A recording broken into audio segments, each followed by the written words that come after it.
Welcome back, Zenonzard freaks. Today I'm reviewing a top tier mono blue Lachesis combo deck. You can win without attacking once with this deck by using Lachesis, Decider of Fate, to shrink your opponent's life points by swapping it with the Force. Then you can finish your opponent off on their turn with the burn effect of Howling Voice.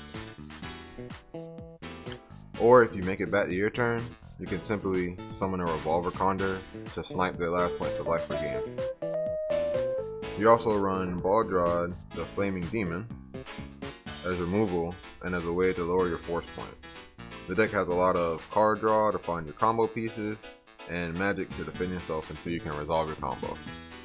Now, I'm doing a post-recording commentary since I didn't have time to quietly record before the beta was over, but I still wanted to upload this because this will be a top tier deck once the game goes live, with a few upgrades from the Evolve and maybe the Revenant pack, of course. So I'm gonna go ahead and hop into a ranked game with this, and while we're waiting, go ahead and hit that subscribe button and make sure you hit the bell icon so you don't miss a video.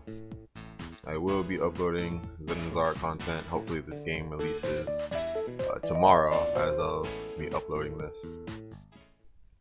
Now, like I said, this is a post commentary recording, so that's why I wasn't able to go in detail with the deck profile, but I'll do some more explaining as the game goes on. So chose the Phoenix Force obviously to use magic on the opponent's turn to protect yourself, and the Ouroboros was chosen because it has 2 life and it makes it easy to swap with Lachesis.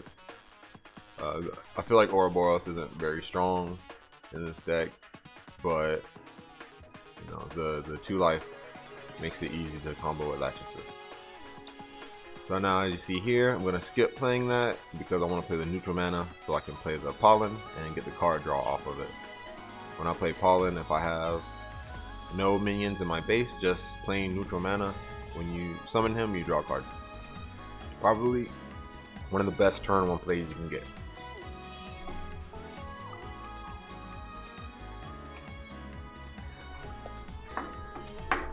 Alright, that was a really good draw, drawing Traveler of the Waste like that.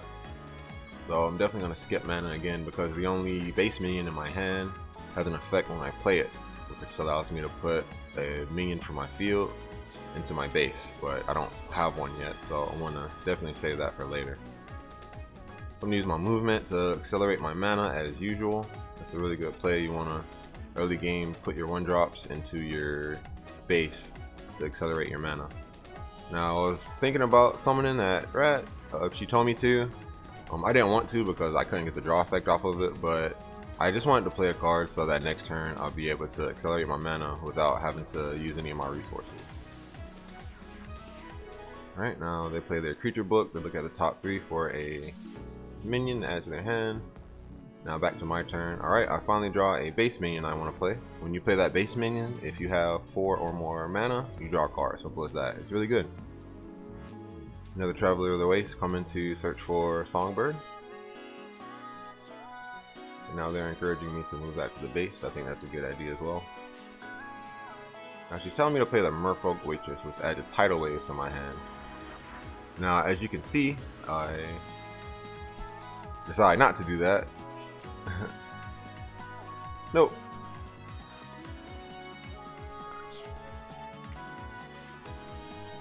I do end up playing the Merfolk. Now, you see she added Violet Stream to my hand and not a Tidal Wave. That's because I am running 3 Tidal Waves in the deck. And I thought this was a glitch, but one of my subscribers pointed out a ruling to me. If you have 3 of a card in your deck and another card adds it to your deck, it'll add a different card instead. So I thought this was a glitch, but apparently this is a rule, so that's just how that works. Now here they're coming at my life, and it's no point in me blocking. I still have 7 life, and I want to use these minions to accelerate my mana. So now she's telling me to place a neutral mana, but I'm considering playing the Mer Soldier, and I do play the Mer Soldier because I want to accelerate my mana. So when you play the Mer Soldier, you can move one of your minions to the base, and its will retreating effects will activate. When retreating effects only activate when you use your movement during your main phase to move it yourself into the base. But the Mer Soldier allows it to activate when you use that effect. Now, this is one of the best cards in the deck, Paterna the Wise. When you play it, you can discard any number of cards from your hand and then draw the same number of cards and put the cards you discarded on the bottom of your deck. So right now I'm pretty much discarding my whole hand except for the Howling Voice, which I need because it's a combo piece, because I'm looking for Lachesis. I need to draw Lachesis in order to, you know, get my combo off to switch their life with my force and then burn them. But I still don't see it. So I'm just gonna have to keep digging looking for it. Right now I summon my Orchestra, which reduces the cost of magic cards in my hand by 1. I think this card could definitely be replaced. I was just testing it out for this. I think it definitely can be replaced with a card from the Evolve pack. Now she's telling me to move that to the field, and I don't know why. Sometimes your AI might not know exactly how to play whatever deck you've got. You might be wanting me to go aggressive. And I was able to get another Songbird for my deck with that Traveler because I put it at the bottom of my deck with Platorn of the Wise. Because I did run out of Songbird in my deck, but thankfully I was able to grab another one. Now she's telling me to summon the Pollen, and I'm thinking, I'm not sure if it's worth it, but you know, why not? I'm thinking about holding on to it in case I draw another Platorna. Yeah, so I think I'm banking on drawing another Platorn of the Wise, and I want more cards in my hand to discard. Okay, so she summons her Ginkgoba Tree and 2 Morpheo Boons. She summons 1 from the hand and moves 1 to the field. That's going to allow her to gain a life, which I can probably ignore if I could draw my Lachesis. But so this is a weird game. Unfortunately, I uploaded it because I didn't have much time left, but I still wanted to showcase this deck because, like I said, it will be meta once the game comes out. I summoned the Baldrod to get rid of that threat because that could really hurt me. Blue doesn't really have any ways of removing minions from the field, permanently. So that's why you want to use the neutral cards to help you with that. And they summon their own Baldrod to do the same to me. Now, this card is amazing, Weapon of Wizardry, and it's a great time to play it. You can destroy one of your opponent's neutral minions. This is one way that Blue can get rid of stuff. You destroy a neutral minion and then send one of their minions from the field to their base in the rest state. And since I could get a 2-for-1 there, that was a great time to play it. And that kind of put me ahead in advantage. So now, still no Lachesis. Spoiler alert, I'm not going to win with the Lachesis combo this game. I just never got to draw it.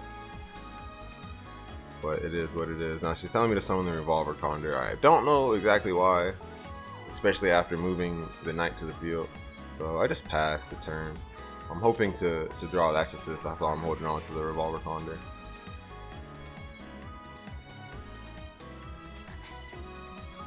So now they summon their Spike Lizard, which is going to make it even harder for me to damage them.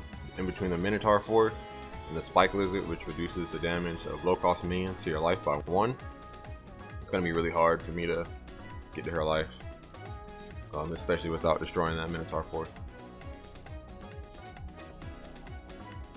So now I do want to defend my life. I don't want to get too low, so I'm starting to give up minions in exchange for my life pretty much. So Medilla's got a good idea right now. So whenever she does that, I just listen to what she's got to say. She summons the Revolver Condor, the thing for 1, and now she wants to use the Weapon of Wizardry to pretty much make sure that this Minotaur Force goes down. And I'm kind of scared of it, to be honest, because she's going to be at 10 mana next turn. But honestly, she'll be at 10 mana regardless, so just have to block with the Morpheo Boon to preserve her force. And now I'm coming at it with other minions. Definitely need to take that out. I think Medilla knows she has a low chance of drawing Lachesis, so she's just trying to switch over to, okay, forget the combo, we have to take their life down to 0 manually because this is a green deck and it's at 10 mana, so now is when the big boys can come out.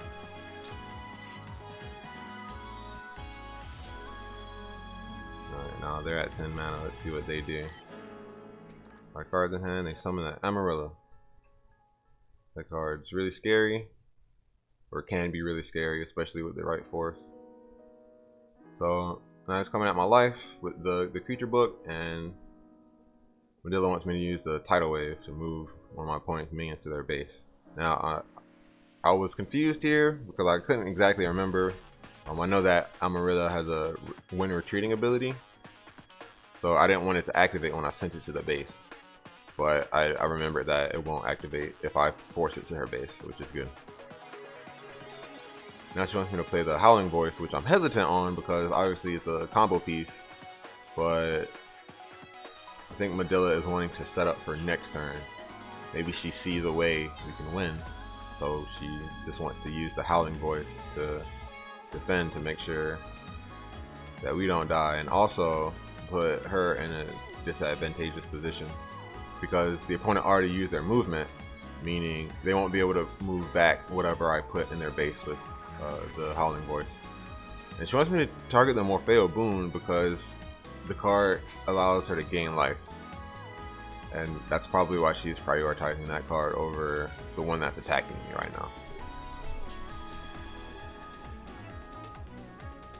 So I'm sitting here and I'm thinking about it, and I think I do agree with that, although in the end I don't think it really matters. It does get a blocker off of the field though, so we might as well give out the Pollen. There's no point in keeping it. We're at 10 mana, we don't need to move it. Just fodder at this point. Still no Lachesis, so you know, it is what it is.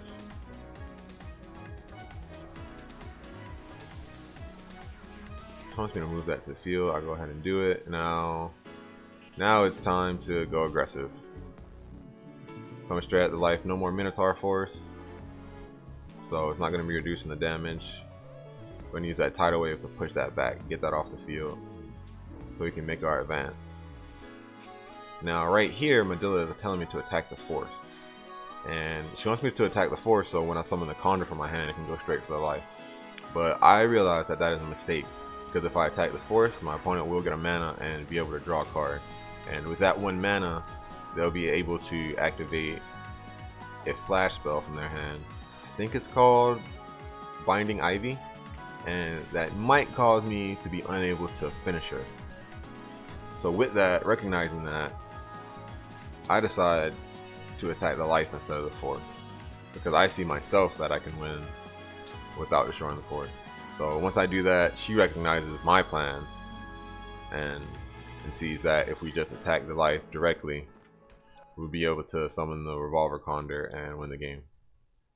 Go down to 1. Now, even though the Revolver Condor can't attack directly, it'll still deal 1 damage and in the game. So just imagine, instead of all those attacks, that I summoned Lachesis last turn to switch points with my force, and that's pretty much the combo.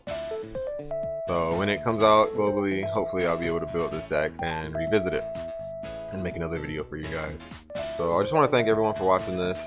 I have one more beta gameplay video coming up, so please stay tuned for that, and make sure you subscribe, and I'll see you guys in the next video. Thank you very much for watching.